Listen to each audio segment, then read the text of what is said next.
Hey there, artists! Today I'm going to show you how to make a print using any type of styrofoam, some baby wipes or wet paper towels, and washable markers.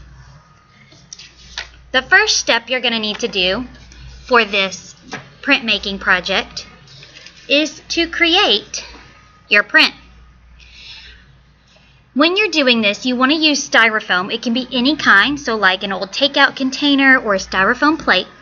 I have a piece that I bought from an arts and crafts store that's kind of thin, so I'm going to be very careful with mine. If yours is a little thicker, you don't have to be as gentle as I am. I'm going to use a dull pencil to draw my design onto my styrofoam.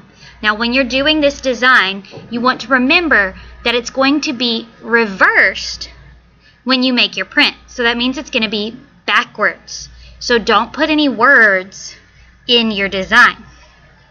I usually like to stick to simple things like flowers, but this time I think I'm going to be a little more adventurous. I am going to make an abstract design. I'm going to take my pencil and just gently press my shapes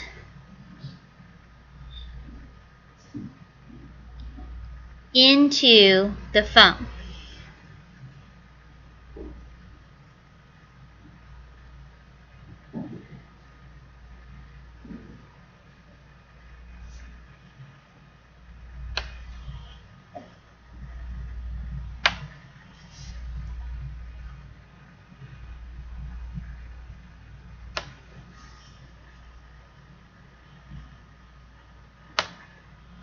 Now, step 2 is that I'm going to get a sheet of paper and I'm going to trace the shape of my styrofoam onto the paper.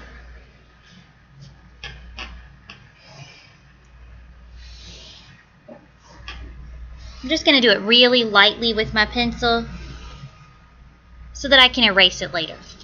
And I could actually do it twice on this page, which will allow me to use different colors for each different print.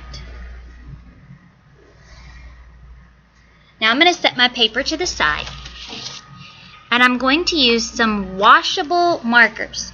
This part is very important. This doesn't work if you use permanent markers. So make sure that your markers say washable on them. I feel like these regular Crayola markers work the best, though the project does work with like the Mr. Sketch kind of markers as well. But I think my colors always turn out the brightest when I use these. When you're coloring, it's going to look like it's not working. It's going to kind of bead up because the styrofoam is very smooth and the ink in the marker doesn't stick super well to it, but that's important. That's what it's supposed to do, so don't panic. It is supposed to look kind of scribbly when you color it. And you're going to color whatever colors you want on your whole design. That part's up to you. I'm just going to use a few colors, kind of create my own little color scheme of what I want my abstract shapes to look like.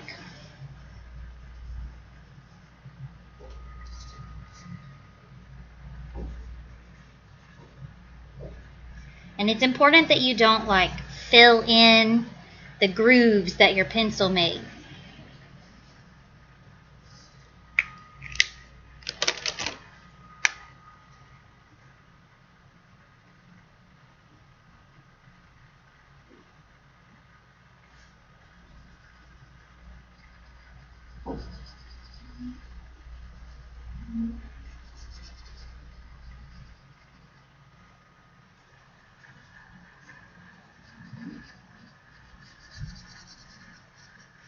Now if you do get color somewhere you didn't want it, you can always take a little white or a piece of paper towel or tissue and wipe that off.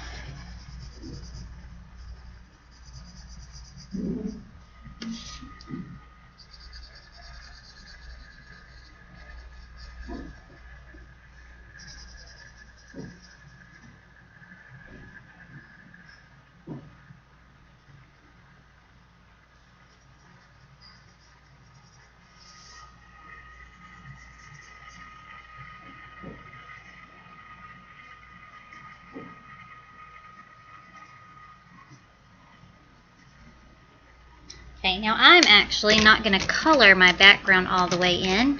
I think in my background I am going to make some spots. And I will finish this video in part 2.